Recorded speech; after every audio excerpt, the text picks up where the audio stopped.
하나님의 계획 속에 한 치의 오차도 없이 올 한 해도 인도하여 주셔서 한 해기를 잘 마치게 하심을 참 감사합니다.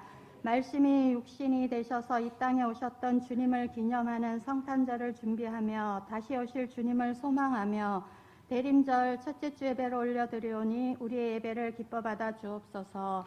우리 주님께서는 여러 가지 징조와 징조의 사인을 계속 주고 계시는데 우리는 세상에서 즐기고 세상 것들에게서 위로를 받으며 살아가고 있음을 고백하오니 용서하여 주옵소서.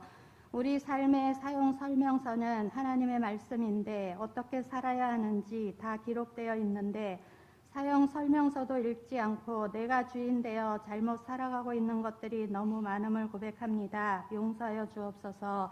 이 나라 이 민족을 사랑하시는 하나님 아버지, 이제껏 역사적으로 수많은 고난과 위기 가운데서도 하나님의 도우심과 인도하심으로 인해 정말 살기 좋은 나라로 손꼽히게 하심을 감사합니다. 이런 나라 국민 되게 하심을 감사하게 하시고 이 좋은 나라의 좋은 모습을 우리 후손들에게 보여줄 수 있는 질 높은 위정자들과 국민들이 되게 하여 주옵소서. 지난 한 주는 이 나라에 재난과 같은 폭설이 내려 집이 무너지고 교회 지붕이 무너지고 나무가 쓰러지며 목숨을 잃은 자들도 있습니다. 하나님 아버지, 저들을 긍휼히 여겨 주시어서 속히 하나님의 도우심으로 더 이상 재난에 처하지 않고 평안을 누리는 겨울이 될 수 있도록 인도하여 주옵소서. 우리 오리동 제일교회를 올 한 해 동안도 구원의 방주로 인도하시고 불기둥과 구름기둥으로 인도하여 주신 것 감사합니다. 하나님 원하옵기는 우리 교회가 마지막 때 깨어있는 성도와 교회가 되기를 원합니다. 자녀들에게 부지런히 하나님의 말씀을 가르치고 가족 중에 믿지 않는 이들을 주께로 인도하기 위해 기도의 무릎을 꿇을 때 우리 믿음의 가족 모두가 구원받는 역사가 있게 하여 주옵소서. 2014를 통해 성전 건축을 이루신 분도 하나님이시고 이제 헌당케 하실 분도 주님이신 줄 믿사오니 하나님께서 허락하신 성전 부채를 갚을 재정을 채워주셔서 온전한 헌당 예배를 드릴 수 있도록 인도하여 주옵소서. 내년을 준비하며 새로운 일꾼들을 세우고 새로운 계획들을 세우는 가운데 있사오니 모든 계획이 주님이 기뻐하시고 주님 뜻대로 계획되어지게 하여 주옵소서. 특별히 남자 성도들이 전도되어지게 하시고 젊은 일꾼들을 보내주시며 전도의 장이 열려지게 하여 주옵소서. 장기 결석자들이 예배를 회복할 수 있도록 인도하여 주옵소서. 다음 세대가 성장하고 부흥되기를 원합니다. 주일학교 아이들의 똘망똘망한 눈동자를 보며 행복해하는 교사들 되게 하시고 우리 아이들을 통해 일하시는 하나님을 기대하며 학교와 가정, 교회에서 영적 등대의 사명을 감당하며 예수님의 이름을 자랑스러워하는 하나님 나라의 영적 군사들로 쓰임받게 하여 주옵소서. 성찬 예식을 통해 주님의 살과 피를 먹고 마실 때 우리의 영혼이 주님과 온전히 연합되게 하시고 주님의 십자가 보혈의 공로를 늘 잊지 않고 주님의 뜻을 이루어가는 우리 모두가 다 되게 하여 주옵소서. 육신의 모든 질병은 떠나가고 경제 문제로 눈물 뿌려 기도하는 모든 성도들에게 차고 넘치는 축복을 허락하셔서 모두의 입술에서 감사와 찬양이 넘치는 12월이 되게 하여 주옵소서. 찬양으로 영광 돌리는 찬양대 찬양을 기뻐 흠양하여 주시고 하나님께 온전히 드려지는 찬양 가운데 우리의 심령이 함께 기뻐하는 귀한 은혜의 시간 되게 하여 주옵소서. 하나님께서 기이 쓰시는 우리 담임 목사님을 성령의 능력으로 붙들어 주시고 성령 충만함과 영육간의 강건함을 허락하여 주시사 성도들을 진심으로 사랑하고 섬기며 양떼를 살리기 위해 생명을 거는 목자 되게 하시고 성도들은 목회자를 진심으로 사랑하고 섬기며 목양에 합력하여 돕는 자들이 다 될 수 있도록 인도하여 주옵소서. 이 시간도 살아 역사하시는 하나님의 말씀이 선포되어질 때 우리에게 능력으로 역사되어 예수님 안에 있는 은혜와 평강을 누림으로 우리의 믿음이 예수 그리스도의 장성한 데까지 이르러 주신 사명 감당할 수 있도록 인도하여 주옵소서. 감사드리며 다시 오실 예수 그리스도의 이름으로 기도드립니다. 아멘.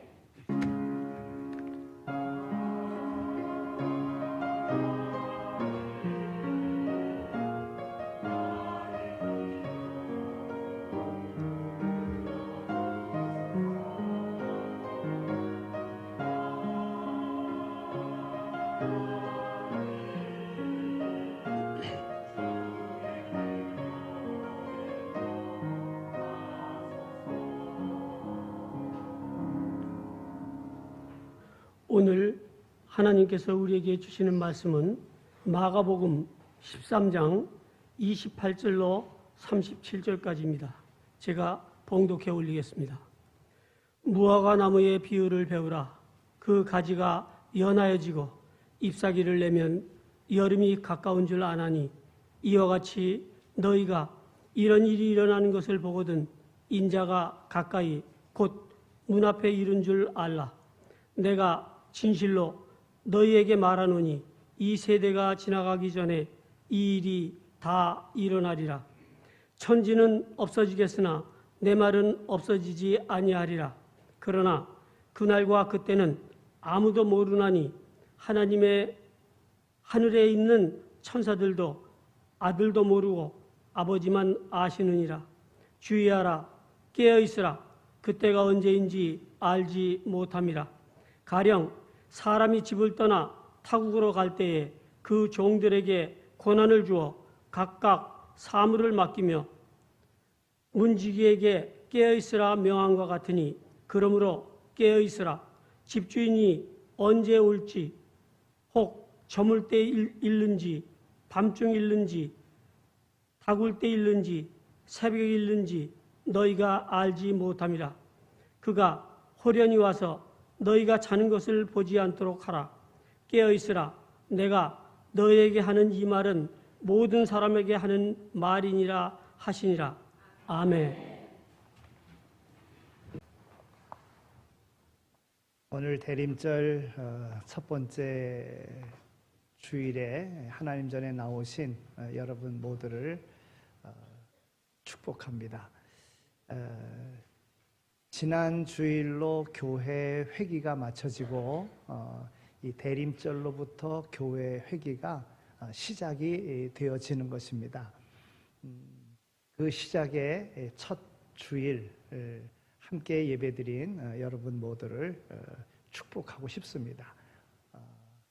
한 해를 또 시작하는 이 회기에 어찌 보면 출발점에 소망 가운데 함께하게 된 것을 기쁨으로 생각합니다. 또 이 거룩한 주일에 하나님께서 우리를 불러주셔서 하나님 앞에 예배드릴 수 있도록 인도해 주심이 얼마나 감사한 것입니까? 많은 사람들 가운데 구별하여 우리를 불러주시고 하나님의 일꾼, 또 영원한 하나님의 나라 백성, 하나님의 자녀 삼아주셨는데 이 얼마나 감사한 것입니까? 이 감사를 마음껏 하나님 앞에 드릴 수 있는 이 시간 되어지기를 소망합니다. 오늘 본문의 말씀은요, 예수님의 공생의 그 마지막 주간, 고난주간 셋째 날 있었던 일입니다. 날이 저물어 예루살렘에 오셨던 예수님께서 다시 예루살렘을 나가 이제 제자들과 함께 베다니로 가시는 그 도중에 잠시 감람산에 가셔서 앉으셔서 그 제자들에게 말씀하신 내용이 이제 오늘 이 본문의 말씀입니다. 예루살렘에서 베다니로 가시면서 예수님께서 제자들에게 하셨던 말씀, 내가 이제 아버지께로 갈 것이다 하는 것입니다. 공생의 기간 동안에 특별히 그 고난주간 마지막 일주일 동안 예수님께서 죽으심에 대한 것을 많이 말씀을 하셨습니다. 내가 이제 아버지께로 갈 것이다. 그러니까 제자들은 궁금했지요. 내가 아버지께로 갔다가 그 다음에 내가 다시 오게 될 것이다. 그러면 주님은 언제 오십니까? 라는 궁금증이 그들에게 있었습니다. 또 예수님께서 다시 오신다면 그 오실 때를 우리가 알아야 될 터인데 오실 때 어떤 징조가 있을 것입니까? 라는 질문을 예수님께 했습니다.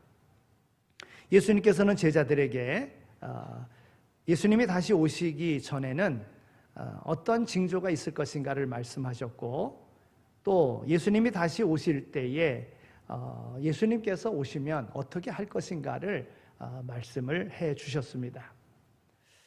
흔히 이 마가복음 13장을 가르쳐서 예수님이 감람산에서 설교하신 감람산 강화라고 그렇게 부릅니다.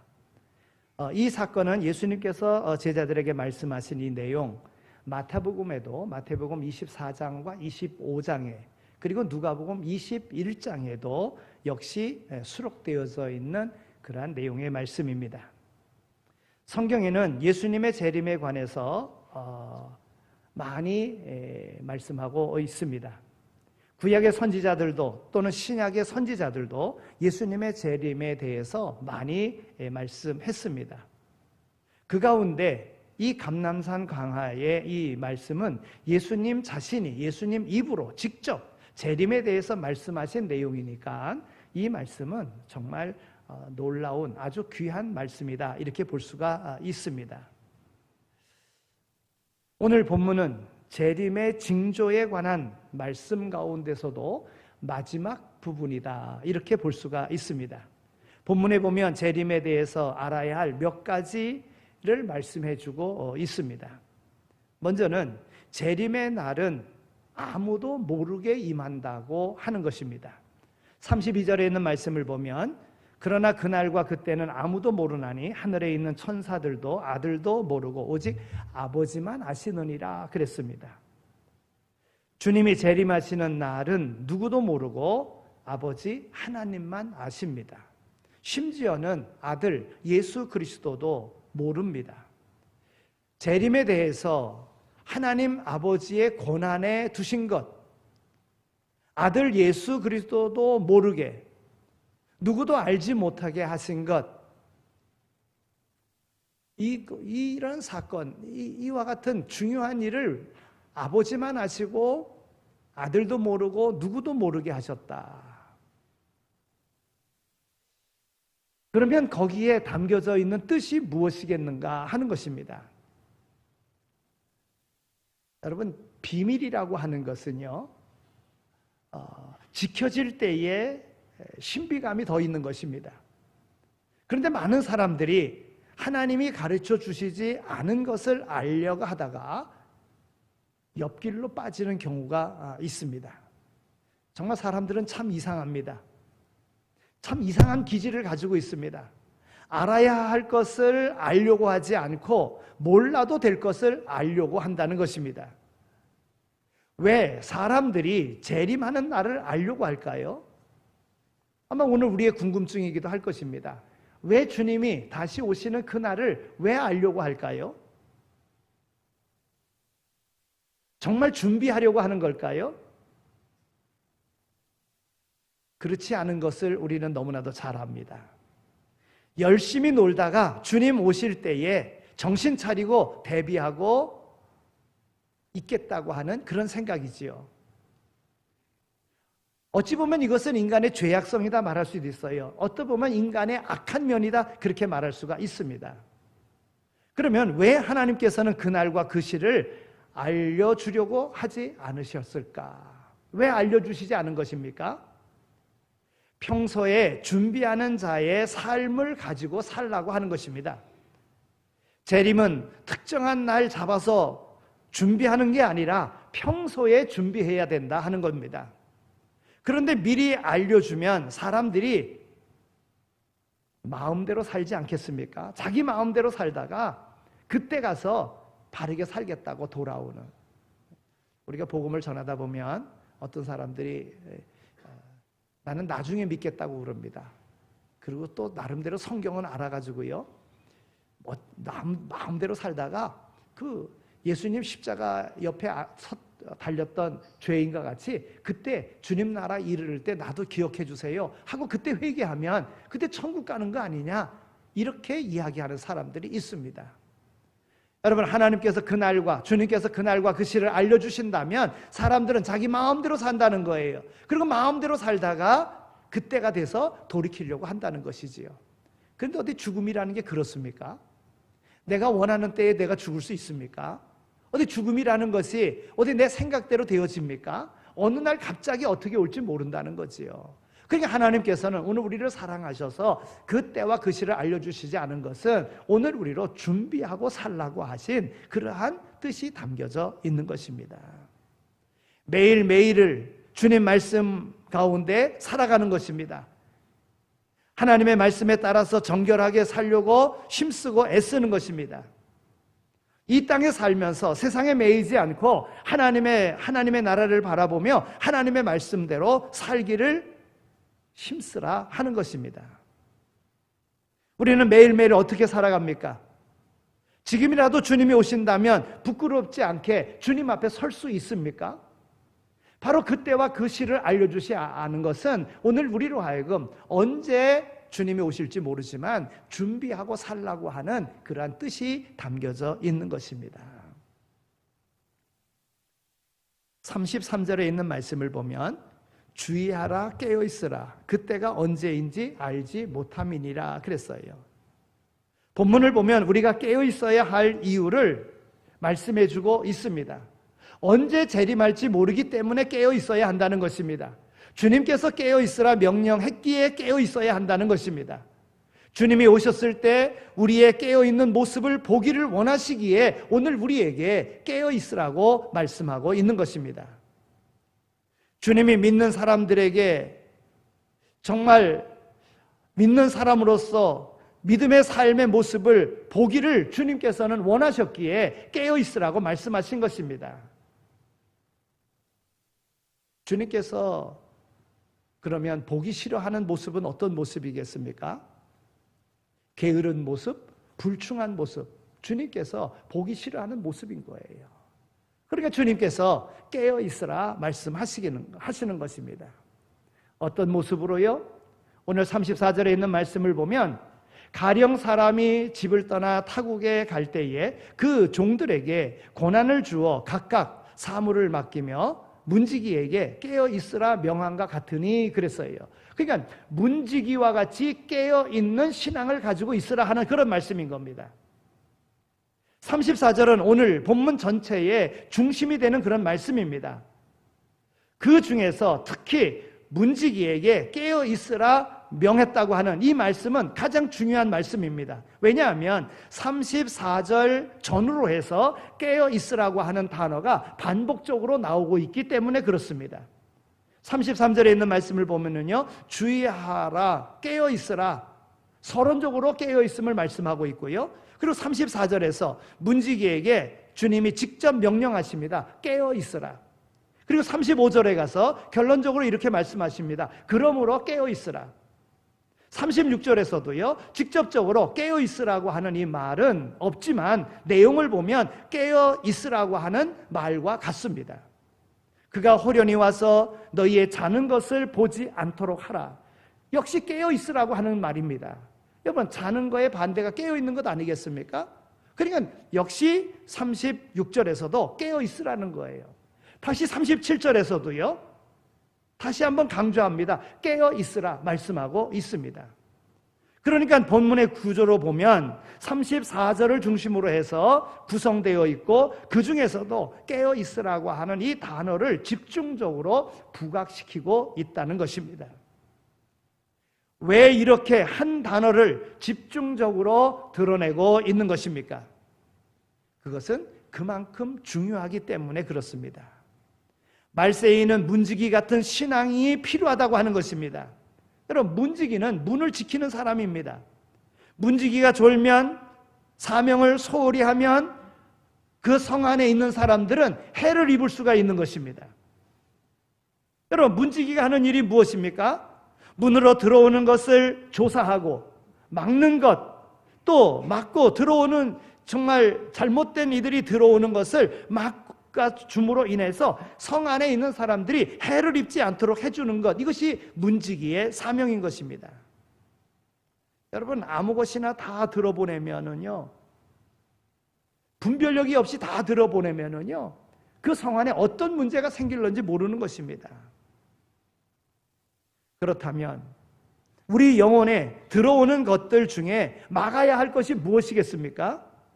악한 것들, 잘못된 것들, 세상적인 것들, 육신적인 것들, 부정적인 것들, 또 어두운 생각, 우울한 감정, 또한 초라한 마음들이 들어오지 못하도록 해야 된다 하는 것입니다.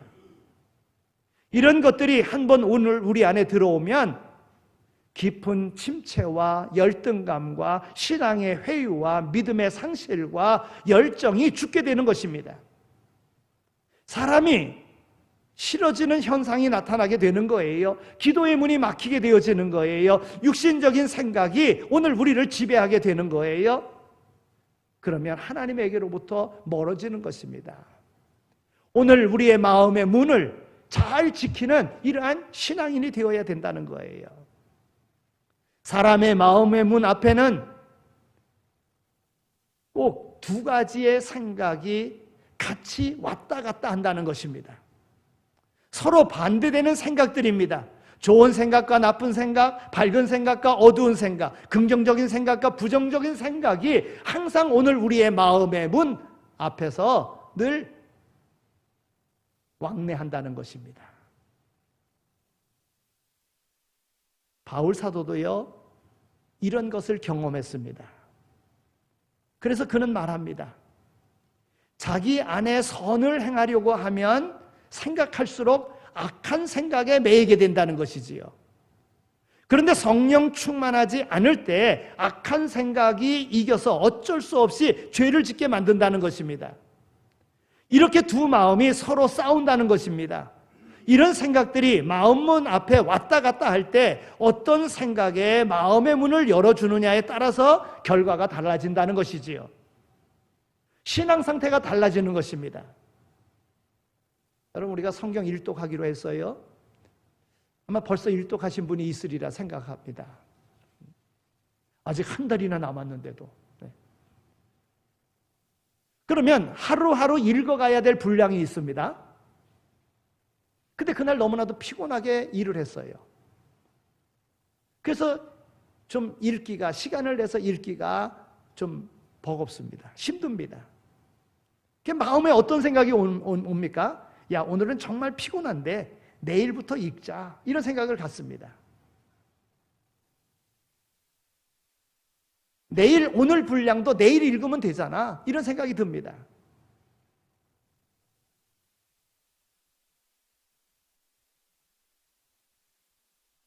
그래도 오늘 분량은 읽어야지 하는 생각이 또 마음에 듭니다. 그럼 또 마음속에 아니야, 지금은 피곤하고 졸렵잖아, 오늘 자고 정신이 맑을 때, 졸려워서 정신이 흐린데 읽으면 무슨 이득이 되겠어? 정신이 맑을 때 또 읽자. 여러분, 이런 갈등이 오늘 우리의 삶 속에, 여러분, 이것은 성경 읽는 것뿐만이 아니라 오늘 우리의 모든 일들 가운데 그와 같이 오늘 일을 내일로 미루지 말라, 이렇게 말씀하고 있는데 오늘 우리의 삶 속에 그런 것들이 계속 갈등하고 있다고 하는 것입니다. 이런 생각들이 계속 싸우다가 결국 내일 읽는 것으로 하자 하고 잤다면 문지기의 역할을 잘 못한 것입니다. 잘못된 것들에 마음을 열어준 것입니다. 살면서 우리가 이런 잘못을 얼마나 자주 하는지 모릅니다. 두 생각 중에 잘못된 생각에 마음을 열어줌으로 인해서 그것에 노예가 되고 그 생각에 붙들려서 필요 없는 죄를 짓고 시간 낭비하고 영적으로 무너져 버리는 이러한 삶을 오늘 우리는 너무나도 많이 해왔다고 하는 것입니다. 하루에도 수없이 많은 생각들이 우리들의 마음의 문을 두드리면서 지나갑니다. 이때 좋은 생각 가지고, 밝은 생각 가지고 받아들이면, 그러면 기쁨의 승리의 삶이 되는 거예요. 그러나 우울한 생각, 두려운 생각, 부정적인 생각에 문을 열어주면 아무리 작은 일이라고 할지라도 거기에 매이게 되어져 있습니다. 오늘 우리는 우리의 마음의 문을 주님께서 지켜주심을 믿고, 주님께서 우리의 모든 잘못을 용서해 주셨음을 믿고 주님께 맡기는 것입니다. 그리고 주님의 말씀을 기억하는 것입니다. 그리고 그 말씀에 따라 행동하면 항상 오늘 우리의 마음은 밝은 쪽을 향하여, 오른쪽을 향하여 오늘 우리의 마음을 열게 되어지는 것입니다. 그 다음 오늘 우리가 생각해야 될 단어는 깨어 있으라고 하는 단어입니다. 우리가 깨어있는 삶을 살기 위해서는 어떻게 해야 합니까? 성경에 보면 깨어 있으라고 하는 이 단어와 같이 쓰이는 단어가 있는데 그것은 경계하다, 항상 기도한다, 띠를 띠고 있다, 이런 단어들로 볼 수가 있습니다. 특별히 깨어있다고 하는 이 말이 항상 기도한다는 이 단어와 동의어로 사용되어지고 있다고 하는 것입니다. 깨어있다는 말은 늘 기도하면서 하나님의 음성을 듣고 하나님과 교통하는 삶을 말하는 것입니다. 어떤 일이 벌어졌을 때, 사건이 벌어졌을 때 그 속에서 하나님의 지혜를 구하고 하나님의 음성을 들어서 해결할 수 있다면 그것은 바로 깨어있는 자인 것입니다.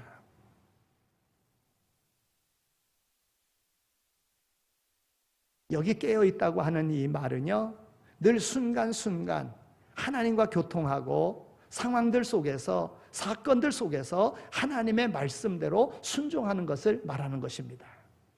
여기 깨어있다는 말은 영적인 것을 향하여 나아간다는 것을 말하고 있는 것입니다.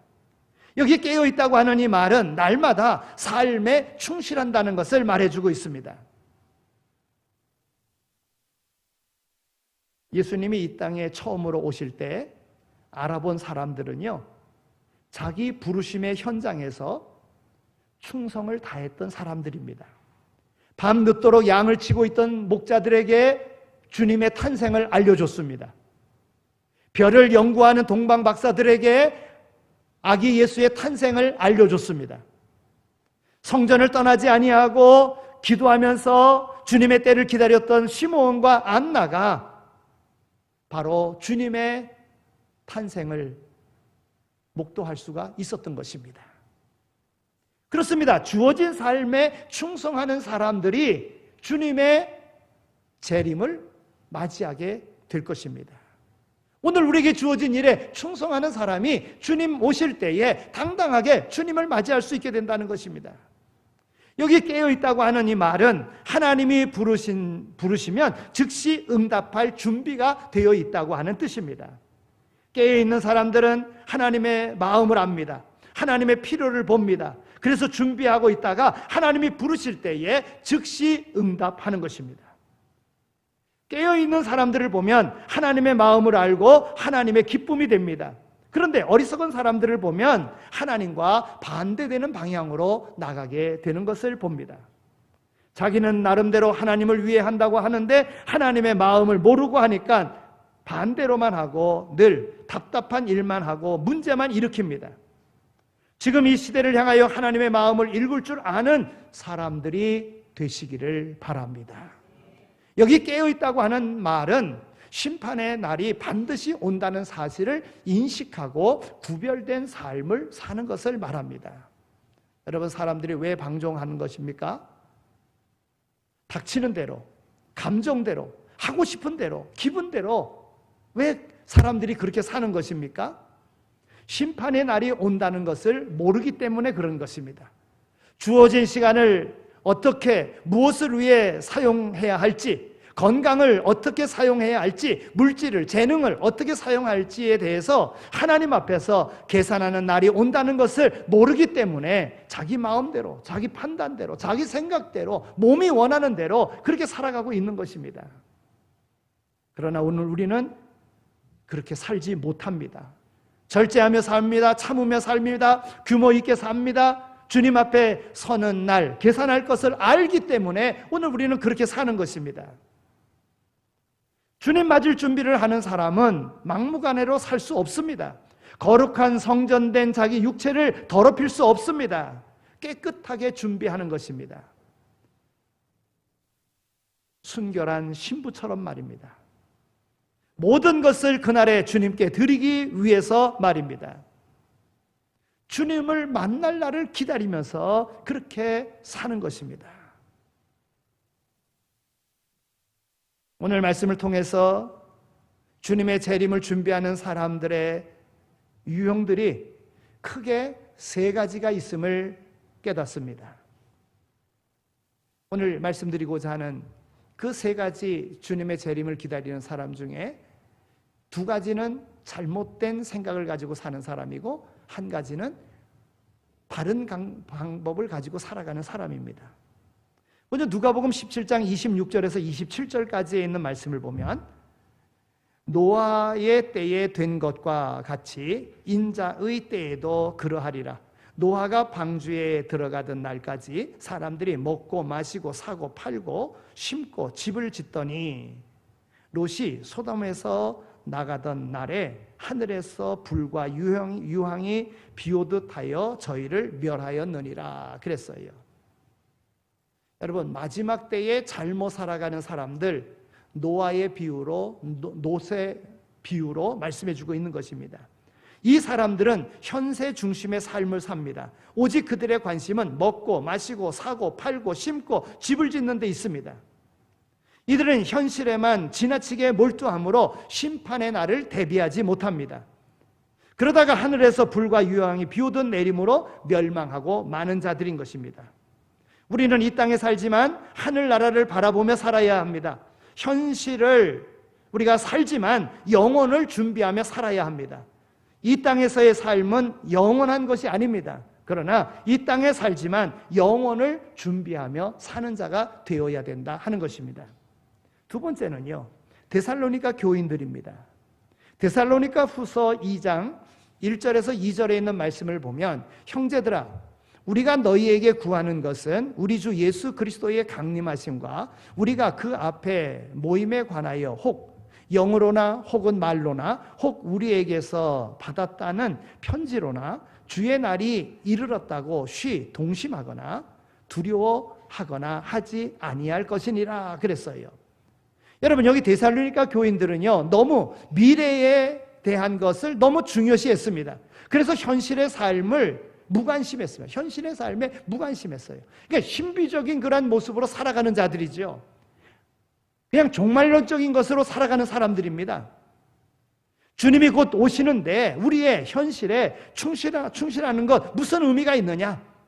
직장이 무슨 의미가 있느냐? 결혼이 무슨 의미가 있느냐? 돈 버는 것이 무슨 의미가 있느냐? 이렇게 생각하고 살아가는 사람들입니다.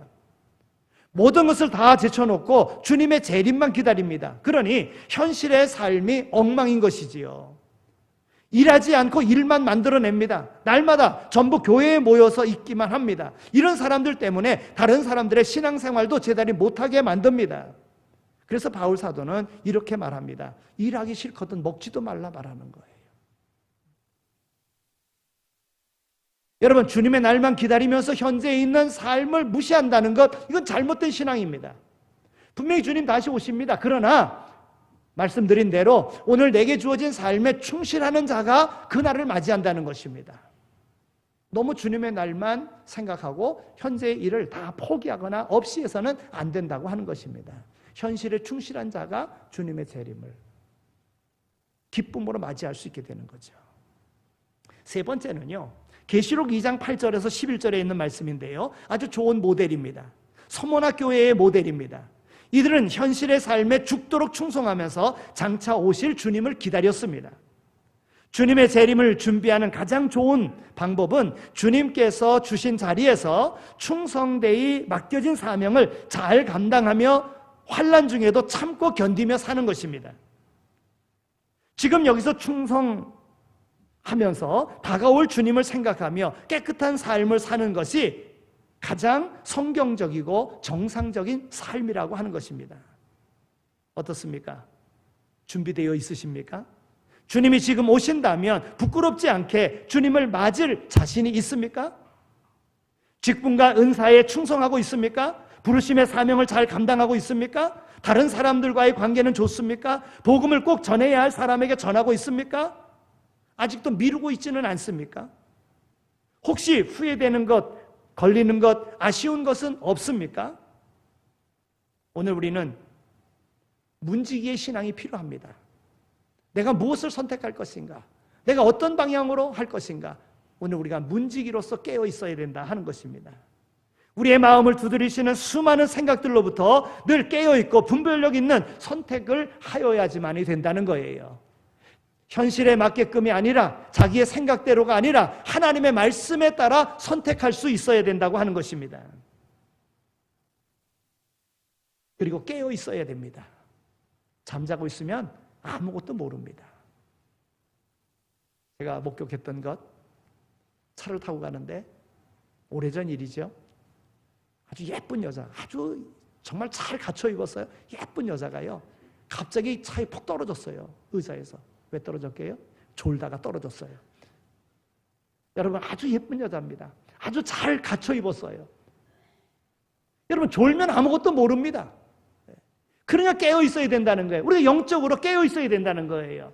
영의 눈을 뜨고 시대의 분별력을 가지고 볼 수 있어야 된다고 하는 것입니다. 대림절은 오늘 우리가 준비하는 때인 겁니다. 주님의 탄생을 준비하는 것이지만 더 나아가서는 다시 오실 주님을 준비하는 그런 때라는 거예요. 이 대림절의 절기를 누구보다도 의미 있게 잘 준비하여 지킴으로 주님이 오실 때 잘했다, 충성된 종아 하고 칭찬받는 우리 모두가 다 되시기를 소망합니다. 하나님 감사합니다. 저희들이 이렇게 불러주시고 저희들로 하나님 앞에 예배드릴 수 있는 특별한 은혜를 덧입게 하여 주신 것 감사합니다. 하늘의 소망으로 살아가게 하여 주신 것 감사합니다. 하늘의 소망으로 아버지 하나님, 우리가 잘 깨어있어 준비함으로 언제 주님 오시든지 후회함이 없는 기쁨으로 주님을 맞이할 수 있는 오늘 우리 모두가 다 되게 하여 주옵소서. 감사합니다. 예수 그리스도의 이름으로 기도드립니다. 아멘. 이제는 우리 주 예수 그리스도의 은혜와 하나님 아버지의 극진하신 사랑하심과 성령님의 위로하시고 교통하심이 오늘 우리에게 주신 사명 잘 감당하기 위하여 마음의 문을 지키며 깨어있어 주님이 언제 오시든지 부끄러움이 없이 주님 앞에 설 것을 마음에 다짐하며 삶의 현장으로 나아가는 이 자리에 참여한 모든 이들 머리머리 위에 이제로 영원히 함께 하시길 간절히 축원하옵나이다. 아멘.